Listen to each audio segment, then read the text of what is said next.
Hello friends, welcome to our YouTube channel. ഇന്നലെ short വീഡിയോയിൽ പറഞ്ഞിരുന്നത് പോലെ ബീഫും പച്ചക്കായും ഇട്ടുള്ള കറിയുടെ റെസിപ്പിയാണോ പറയാൻ പോകുന്നത്. ആദ്യം ഇൻഗ്രീഡിയൻസ് ഓരോന്നായി പറയാം. നമ്മുടെ മെയിൻ ഇൻഗ്രീഡിയൻ്റായ ബീഫ്, പിന്നെ പച്ചക്കായ. അടുത്തതായി വേണ്ടത് പച്ചമുളക്, ഇഞ്ചി, വെളുത്തുള്ളി, വേപ്പില, സവാള, തക്കാളി, പിന്നെ വെളിച്ചെണ്ണയും. കുരുമുളക്, മഞ്ഞൾപ്പൊടി, മുളക് പൊടി, മല്ലിപ്പൊടി, ഗരം മസാല, ഇറച്ചി മസാല, പിന്നെ ഉപ്പും എന്നിവയാണ് വേണ്ടത്. ആദ്യം തന്നെ നമുക്ക് കുരുമുളക് നന്നായി ചതച്ചെടുക്കാം. കുരുമുളക് ചതച്ചതിന് ശേഷം അതിലേക്ക് ഇഞ്ചി, പച്ചമുളക്, പിന്നെ വേപ്പിലയും വെളുത്തുള്ളിയും കൂടി ചേർത്ത് നന്നായി വീണ്ടും ചതച്ചെടുക്കാം നമുക്ക്.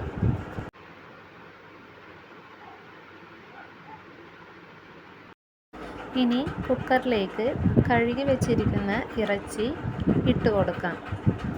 ഇറച്ചി ഇട്ടതിന് ശേഷം അതിലേക്ക് നമുക്ക് ചതച്ച് വെച്ചിരിക്കുന്ന ആ ഇഞ്ചി, വെളുത്തുള്ളി, പച്ചമുളക്, വേപ്പില, കുരുമുളകിൻ്റെ ആ പേസ്റ്റ് കൂടി ഇട്ട് കൊടുക്കാം.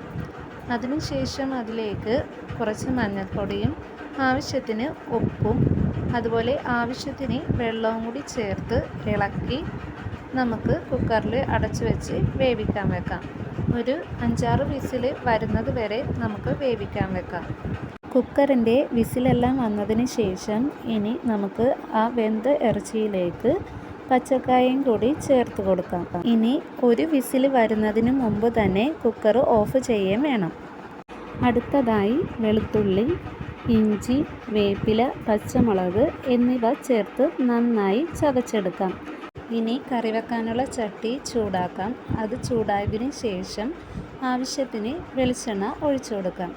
അതിലേക്ക് നമ്മൾ ചതച്ച് വെച്ചിരിക്കുന്ന ഇഞ്ചി, വെളുത്തുള്ളി, പച്ചമുളക്, വേപ്പില എന്നിവ ചേർത്ത് നല്ലോണം ഇളക്കി കൊടുക്കാം. ആ ഒരു പച്ചമണം മാറുന്നത് വരെ നല്ലോണം ഇളക്കി കൊടുക്കാം.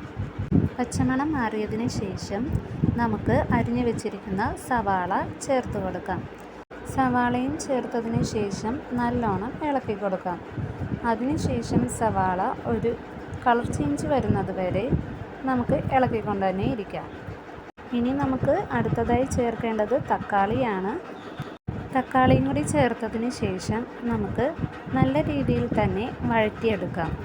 തക്കാളിയുടെയൊക്കെ പച്ച സ്മെല്ല് മാറുന്നത് വരെ നമുക്ക് നല്ലോണം ഇളക്കി കൊടുക്കാം. അതിലേക്ക് മുളക് പൊടി, മഞ്ഞൾപ്പൊടി, മല്ലിപ്പൊടി, ഗരം മസാല, ഇറച്ചി മസാല എന്നിവ ചേർത്ത് നല്ലോണം ഇളക്കി കൊടുക്കാം. നമ്മൾ ചേർത്ത പൊടികളുടെയൊക്കെ ആ ഒരു പച്ച സ്മെല്ല് മാറുന്നത് വരെ നല്ലോണം ഇളക്കിക്കൊണ്ട് തന്നെ ഇരിക്കാം.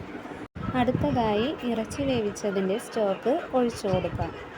ഈ സ്റ്റോക്കിൽ കിടന്ന് തന്നെ തക്കാളിയും സവാളയും കൂടി നല്ല രീതിക്ക് ഒന്നും കൂടി വഴറ്റിയെടുക്കാം. ഇറച്ചിയിൽ നിന്ന് ഇറങ്ങിയിരിക്കുന്ന ആ നെയ്യെല്ലാം ഈ നമ്മുടെ ഗ്രേവിയിൽ നല്ലോണം പറ്റിച്ചേരും കേട്ടോ. അതിനുശേഷം നമുക്കിതിലേക്ക് ആവശ്യമായ ഉപ്പും കൂടി ചേർത്ത് കൊടുക്കാം. ഉപ്പും കൂടി ചേർത്ത് നല്ലോണം ഇളക്കി കൊടുക്കാം. ഗ്രേവിയിൽ തിള വന്നതിന് ശേഷം വേവിച്ച് വെച്ചിരിക്കുന്ന ഇറച്ചിയും പച്ചക്കായും കൂടി നമുക്ക് ചേർത്ത് കൊടുക്കാം. ആവശ്യമെങ്കിൽ കുറച്ച് വെള്ളവും കൂടി നമുക്ക് ചേർത്ത് കൊടുക്കാം. എല്ലാം ഒന്ന് നന്നായി ഇളക്കിയതിന് ശേഷം അടച്ച് വെച്ച് നമുക്ക് വേവിച്ചെടുക്കാം. ഇറച്ചിയിലേക്കും പച്ചക്കായയിലേക്കും മസാലകളൊക്കെ പിടിച്ച് വറ്റുന്നത് വരെ നമുക്ക് നന്നായി വേവിച്ചെടുക്കാം. നമ്മുടെ സ്വാദിഷ്ടമായ ബീഫും പച്ചക്കായിട്ടുള്ള കറി റെസിപ്പി ഇവിടെ റെഡി ആയിരിക്കുകയാണ് കേട്ടോ. ഈ വീഡിയോ നിങ്ങൾക്ക് ഉപകാരപ്രദമായെങ്കിൽ സബ്സ്ക്രൈബും ഷെയറും ലൈക്കും ചെയ്യാൻ മറക്കല്ലേ കേട്ടോ.